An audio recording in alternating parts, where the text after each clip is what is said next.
Hello and welcome to the EverQuest Producers Letter for April 2025. So they just posted this, I guess, yesterday.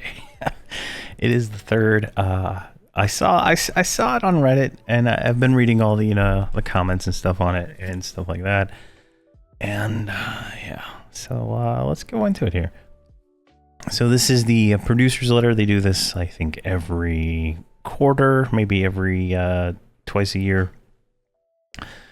All right, so they start out with the Dark Paw swag store. So the swag store here has been updated. Yeah, I think with these, honestly, it looks like what it was last time they said it was updated, but maybe I'm just not really seeing here. And that's a nice, anniversary poster there. Dog leashes and stuff like that. It's pretty cool. I don't know how often the Dark Paw merchandise would sell compared to the EverQuest merchandise.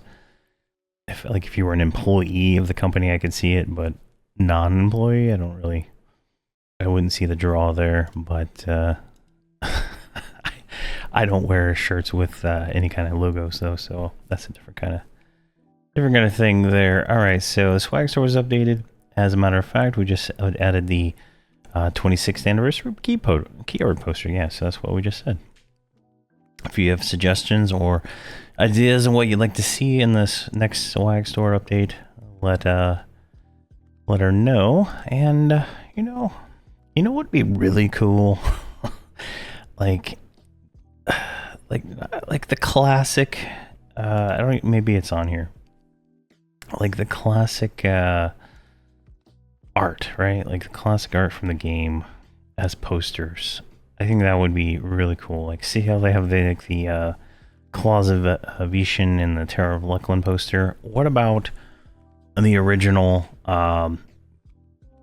game box art for the first few expansions, right? From like Classic, Velius, Kunark, Luckland, Plains of Power, all that stuff. That would be kind of cool to see. Maybe they've already had it and I just didn't know that. All right, so fundraising for Extra Life has already started. This year, Dark Paw Games is up and ready for signups. Check out our handy Extra Life guide for more details. Detailing our group and individual, an article detailing the group and individual incentives are coming in the coming months, right? This is the best time to level. When they do these incentives, it's usually like the November 1st week, November 5th-ish week. I don't know what that falls on this year, but definitely the incentives are the best time to level. I think I leveled like 7, 8, maybe 9 characters till like 125. It's insane. That was like from scratch too. So really nice time there, and that was pure grinding. Not it's like a 300% experience bonus or some nonsense. See, there are Dark Paw Games is recruiting once again, and our search waivers. I can't read today. Our search is on for weavers of a sort. If you fancy storytelling, designer, character artist, look at the openings, right? So I pulled that up over here, and I found. Well, I found this one, Game Designer 1. We got that one open there. I found Creative Director in Dark Paw Games, but that doesn't sound like it is related to EverQuest. Where is the art one? And then there's this associate character artist here. I didn't pull that one up. Let's see, which one is this? So the Game Designer 1, this one's specific to EverQuest, so you can actually work on that game, but it's kind of a stuff you got to do. The pay is 50 to 58,000. May vary on location. Looks like it's San Diego or remote, so you can be in an approved remote location: California, Washington, Texas, or New York. You need what is all this? Create design documents, work closely with design leads, participate in team meetings and present ideas to improve the game. Help deliver updates and expansions through ongoing game iterations. Quickly learn, use a variety of technical and proprietary tools used to create EverQuest. Doesn't really call out any technical stuff. Like it says use Word, basic scripting of programming languages, motivated with strong prototyping and written and verbal communication skills, work under pressure via deadlines, knowledge of EverQuest or similar MMOs, understand the fundamentals of game design, and requires a bachelor's degree in game design or equivalent work experience. So my school didn't offer a game design degree, so I'm not sure where you can get a bachelor's in game design. Let's see, where can you get this? Bachelor of Fine Arts, I guess, maybe? Career paths. Oh, they do have... this is the school I went to, University of Texas at San Antonio. So I guess they do offer a game design degree now. They didn't when I went, so that's kind of nice. Let's see what else here. Okay, yeah. So examples of a demo game or something you've made. Examples of creative writing. And fear you match the role. Alright, so it's pretty cool. There's one job that they have open, so someone out there should go and apply for that. They have this creative director one, which requires more stuff, but it looks like it wants experience with Unreal Engine. So that one's probably more in-depth in some unannounced game or some other game that they have. I don't know. Like, I only play EverQuest and EverQuest 2, and none of those use Unreal Engine as far as I can tell. But maybe PlanetSide or DC Universe or whatever, Dungeons & Dragons Online, maybe one of those uses Unreal Engine. Or the new EverQuest 3 that they might be starting to work on is kind of what they're talking about here. So I don't know. But this one is a little bit more experience required for, being the game creative director, experience in developing games. All right. So they want someone who already knows a lot of stuff. So, you never know. Then see associate character artist. This one seems pretty generic on the game. I couldn't find out which one it was. But you need to know how to use 3D Studio Max, ZBrush, Photoshop. Let's see here, demonstrated traditional art skills and stuff like that. High res, low res geometry. Know the character creation pipeline, working with Substance Painter, and understand material creation. So, sounds like a good associate. So it's like a beginner level character artist. So if you are good at art, the art in this game is always good. So definitely something nice there. And I think that was all the ones we clicked on. So they're hiring. If you're interested in making the game better, please apply to those things and see if you can make change and improve some of the stuff that I'm going to complain about here in a minute. Now on to what happened so far this year. We've had the Outer Brood raids unlocked at Tier 1, Tier 2, and Tier 3. The Valentine's Day event, some new quests there. Let's see here. Put the Outer Brood and Scars of Destruction for EverQuest 1 and 2 out. The expansion music's together on streaming services.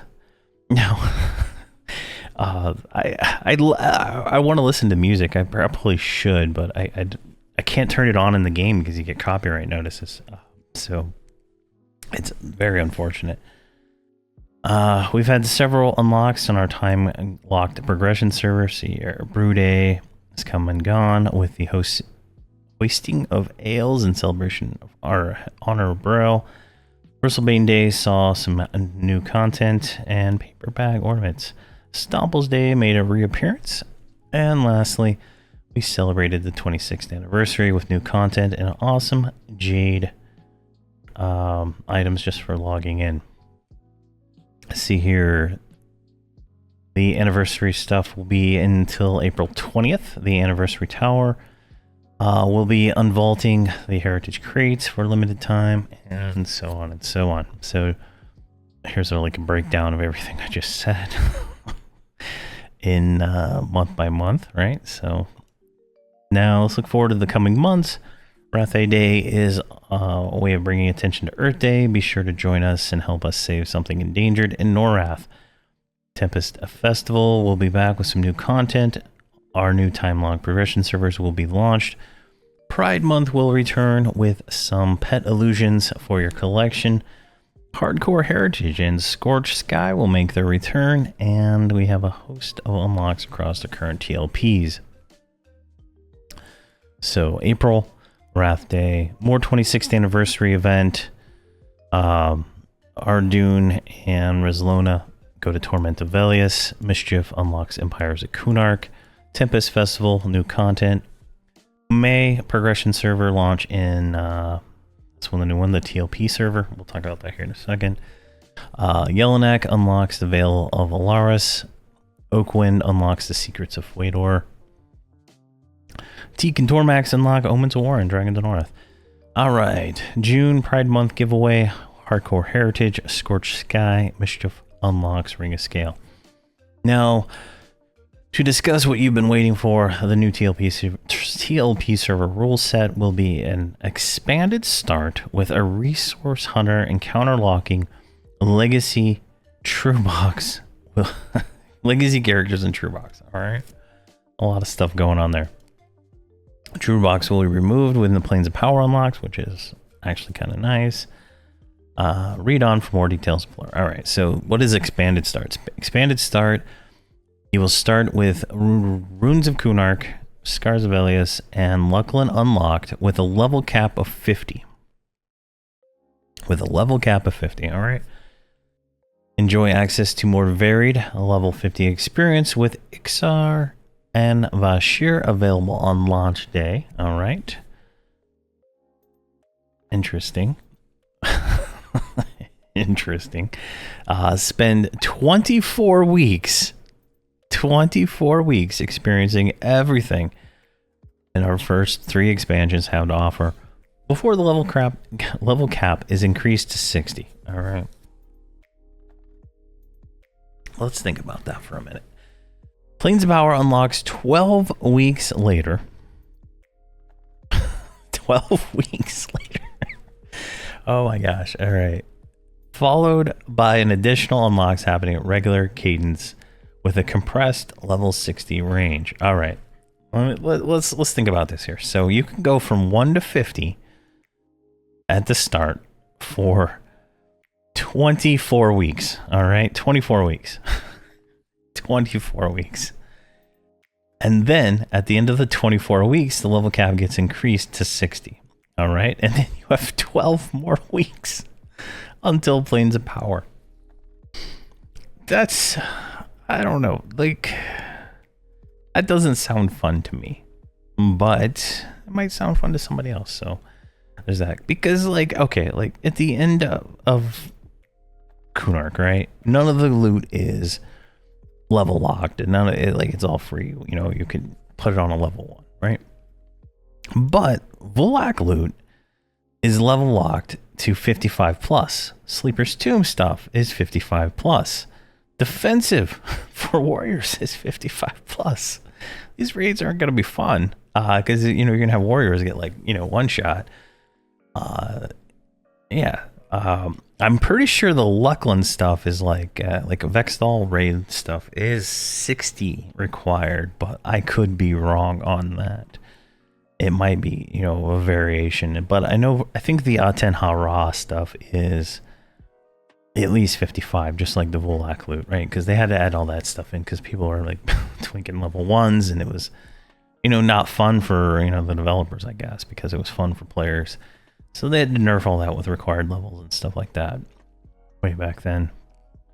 But 24 weeks is a long time. 24 weeks is like, you know, a long time. Like, I can't imagine being stuck at level 50 that long. Especially, right, like, because as soon as you, like, start, right, like, all the power level spots are going to be unlocked. And so you're not going to be able to really, you're going to have a lot of issues unless they have different kind of ways to get experience. I don't know. It's just going to be fun with all the power leveling groups and stuff. All right, Resource Hunter. All right, this is a new thing. I haven't heard of this one before. The hunt is on for a daily zone-wide bonuses. Every day at midnight Pacific, a limited number of zones in each unlocked expansion will be assigned random bonuses. Find the zones and to find the bonuses and share your discovery with the community. I'm pretty sure no one's going to share that discovery because you're fighting other people for mobs, right? Like you don't have private instances or anything like that. So you're in competition with the other players. So you get increased experience, increased loot, increased AA experience. Okay. Now, here's the thing, right? You're spending 24 weeks with Luckland Unlock and you cannot get any AAs until level 51. That doesn't even make sense. Cuz then you have 12 weeks after the level like from when the level cap increases to 60, you have 12 weeks to get 60 and I think it's like 4,000 AAs, right? I don't know what the actual number is, but it's, it's frustration is what it is. Increased coin drops, reduced NPC spawn times, increased rare spawns. All right, so theoretically, you could, like I don't know what these numbers are going to be, right? But unless it's 100% chance that the rare will spawn, and the spawn times are taken down to like 10 minutes, I think you're gonna have issues, especially like if these zones have bonus loot, right? So there's gonna be a lot of pick zones for this. You're gonna have a lot of drama around fighting over key mobs in this zone, right? If I go kill, let's like just theoretically what this sounds like it is, right? Like I think it was on Oakwen, maybe it was Yellowknack, where you kill a mob and you get like 3 times the loot, right? Which means it rolls the loot 3 times, right? So you get 1 fungi tunic, 2 fungi tunics, 3 fungi tunics, right? Something to that effect.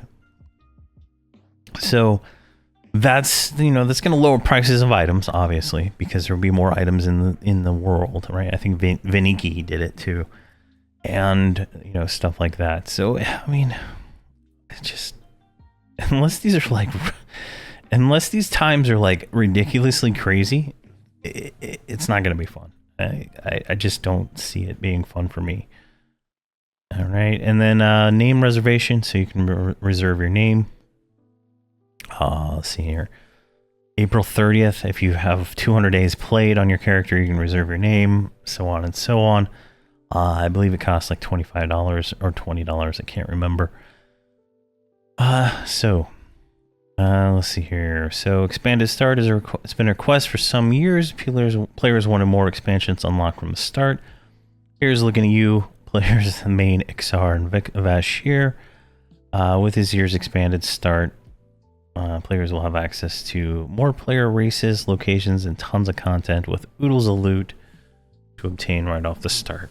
Now, I think what they should do, in all honesty, is add Berserker to this expanded start and just unlock all the class race combos that you can get on live.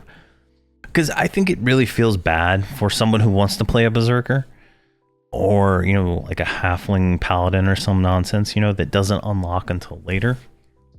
That, it should be, available at the right. I mean, doesn't make sense that it's limited all the way to, I think, Omens of War, Gates of Discord for the Berserker, right? Like, I don't know. It just feels like if they're going to do it, why not do it, go big dick and just bring it all in, right? Bring in all the classes, combos and stuff. Just be like, what? Have fun. Have fun. Spawn those NPCs. I mean, yeah, it is what it is. Slow initial unlocks. The fact that the population of every progression server declines as more expansions unlock. Okay, so they call it out right here. The fact is the population on every expansion or every progression server declines as more and more expansions unlock. So to keep that healthy server population for a longer period of time, we're extending the unlock time of some of the early expansions.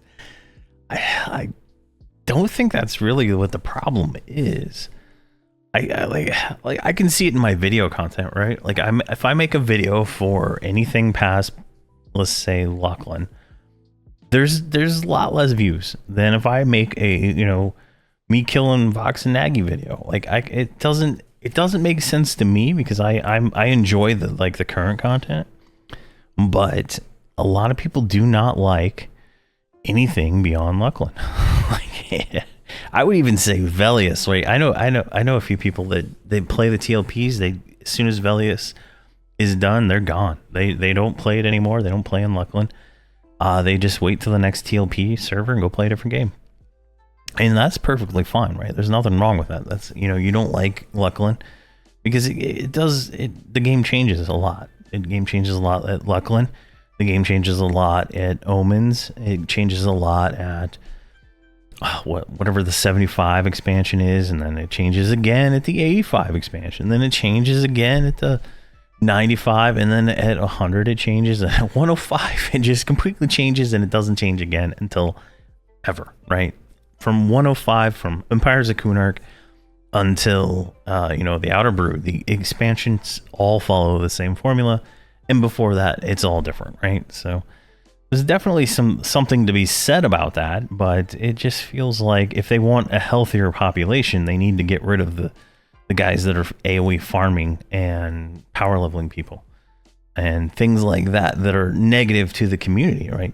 People selling chrono constantly, just automated farmers in places. They need to get rid of that element, and I think the people might want to enjoy playing the game longer.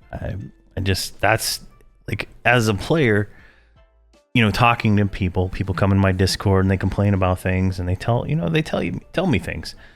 And they're like, some people are like, the number one reason I don't play past a certain point is because it just becomes too tedious. It's hard to farm keys in some cases. I know they've made it easier over the years and stuff like that, but it's, there's friction. Whenever there's friction, you lose people, right? So it's something that they should think about design-wise on this, and I think this is, hopefully it's successful. I don't think it'll be near as successful as Teak. Teak was very fun for people because it was like Mischief 2.0. I don't think it'll hit Teak numbers for sure, especially with competition like the Hero's Journey out there, right? Like the Hero's Journey takes the TLP concept and totally flips it on its head, and it's a different game. It's not EverQuest. It's the Hero's Journey. You could it's modded EverQuest, but it's not the same thing. Let's see here, but encounter locking now. So this one had some controversy because it was bugged at first when it came out on Oakland, but it is nice. Being able to tag a mob and like not have to worry about someone stealing it is probably one of the best things in the world about some of this stuff, right? It combats a lot of the negative parts about AoE farmers, except AoE farmers have like macros or something because they unlock every single mob so they can AoE it with their outer group characters and do stuff like that. So definitely, an overall positive item, but definitely something that just feels like a band-aid for fixing the real problem. And then they're gonna also have legacy characters. So I think legacy characters should be rolled out to all the servers. So the way legacy characters work, right? So you get like your character to max level. All your characters get a 10% bonus. You get another character to max level, 20% bonus, and so on in experience, right? And I believe this also allowed no trade items to be traded via heirloom, so you can trade them to different characters. But now that you have personas, and I know they changed it on Oakland so that personas would count as that max character thing, right? That alone, that is something that should be on every server, right? That would motivate people to play more personas, play more characters, get more leveling going on. Because right now, if I level from 1 to 125, I don't get that extra bonus on any of the other servers, right? Like on Oakland, you get that 10% bonus once you get max level. So there's something to be said about that being actually applied to all servers, but it is strange that they have not done that, and they save it for these TLP servers, right? That seems like that could be a major, like something they could actually apply as a major feature in an expansion or a secondary feature of part of expansion. Maybe something they should have rolled out with alternate personas, but it's just that makes the game a little bit more fun, in all honesty, right? I like doing personas now. That's the way I like to go in that, in that path. I don't really like alts anymore because it's tedious to get bags and all that junk again. And if I could just get a bonus for playing the next persona, I would have all 16 classes max level on whatever character I'm playing, right? Because that would be fun. That would be something fun to do. You get group with people and you're getting good experience. Who cares how fast people level? It doesn't matter at the end. Because at the end, you're still stuck in, content that requires, 60 other players to do anything with. So I hope you're excited about this year's time lock progression servers as we are. And this producer's letter has come to an end, but our journey is far from over. And then we got a nice picture here of a burning tree. I don't know why, but that picture makes me think of World of Warcraft. So, like the tree in Firelands. I don't know. All right, so that's the producer's letter, plus a lot of my own commentary. If you don't care about that, well, I just can't help. I can't help there. But yeah, if you think you can help fix, give them suggestions, definitely go apply for that, to work for them. It seems like they are always looking for people. So I don't know. I just I haven't heard much about this company as one that people talk about. So, but there you go. Thank you very much for watching, and please have a fantastic day.